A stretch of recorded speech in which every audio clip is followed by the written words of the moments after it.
Hello students, today in this video I am going to discuss with you chapter 14, that is British period in India, from your social science textbook. So let's start. The discovery of the sea route to India via the Cape of Good Hope by the Portuguese explorer Vasco da Gama in 1498 opened up new doors for merchants and traders in India and Europe.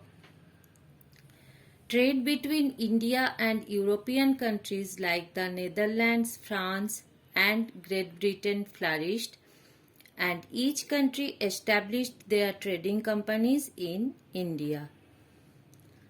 We know that in olden times India was famous for its spices, gold, pearls, silk, and cotton textiles.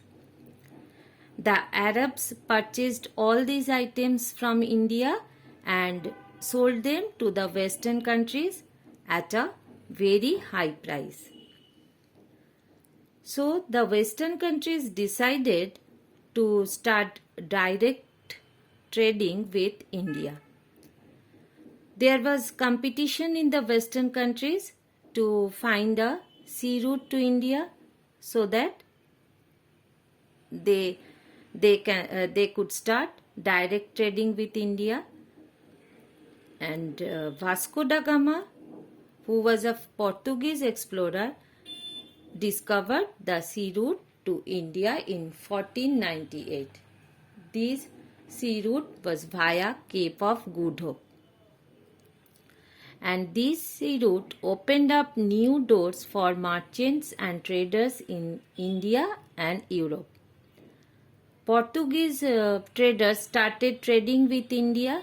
Then the Dutch, French, and English traders also started trading in India. As the trade between Western countries and India flourished, each country established their trading companies in India. In 1600 CE, the British established their company called the East India Company. As trade flourished, rivalry broke out between these trading companies as each was looking to gain more profit and control the trade.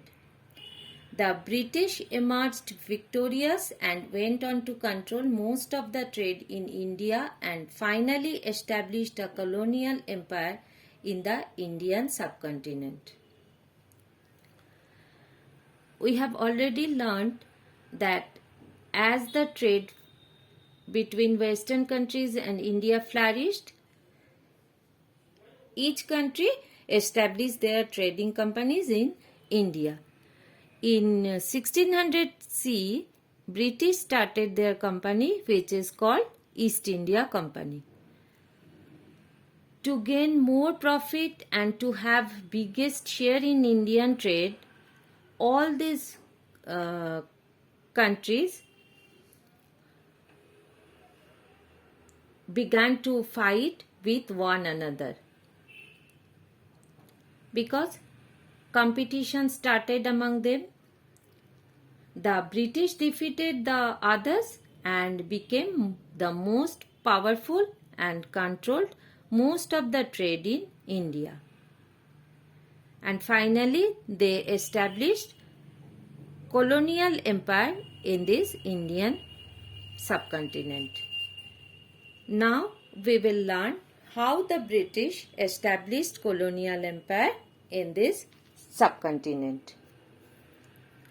Battle of Plassey and Battle of Buxar. The British first arrived in Surat in Gujarat and started trading cloth and spices. Gradually, they established trading centers in Bombay, now Mumbai, and Madras, now Chennai, and got permission from the Mughal rulers to conduct trade in Bengal too. Since no permission was taken from Sirajuddaula, the then Nawab of Bengal, the Battle of Plassey took place in 1757 between the Nawab's army and the British. The British were able to consolidate themselves in Bengal by removing Siraj-ud-Dowla and making Mir Jafar a puppet of the British, the Nawab. The British first arrived in Surat, which is in Gujarat, and started trading clothes and spices. Slowly, they established trading centers in Bombay, which is now known as Mumbai, and Madras, which is now known as Chennai. And they also got permission from Mughal emperors to conduct trade in Bengal too. But the British took permission to conduct trade in Bengal from the Mughal emperor, but they did not take permission from the Nawab of Bengal. Then the Nawab of Bengal was Siraj-ud-Dowla, and as the British did not take permission from him, so the Battle of Plassey took place between the Nawab's army and the British, and this battle took place in the year 1757.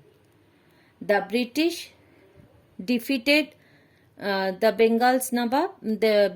Nawab of Bengal, and they became more powerful, and they removed Siraj-ud-Dowla from the throne of Bengal and made the Mir Jafar, the Nawab of Bengal, as a puppet ruler. Discontented with the misuse of power by the British, the combined armies of the Nawabs of Bengal and Awadh and the Mughal emperor faced the British forces in 1764 at the Battle of Buxar. The British won and gained the right to collect revenue in Bengal. This laid the foundation of British rule in India. The British misused their power, so the Nawab of Bengal and the Mughal emperor were dissatisfied with the British, and so a battle took place between the combined armies of the Nawabs of Bengal and Awadh and the Mughal emperor, and they faced the British forces at the Battle of Buxar in 1764, and again the British won the battle, and they gained the right to collect revenue, means the tax from Bengal, and this laid the foundation of the British rule in India. Discontent against British rule. As soon as the East India Company gained control over India, they started exploiting the people. They forced farmers to grow cash crops like indigo and cotton in place of food crops. They bought these crops at really low prices and sent them to be used as raw materials in the British factories. And as the East India Company gained control over India, they started to derive benefit from the Indian people, and they forced the Indian farmers to grow cash crops in place of food crops. The cash crops were indigo and cotton, and the British bought these crops from the Indian farmers at a very low price and sent them to the British factories as a raw material. And Indians were not permitted to open mills and factories and were forced to buy the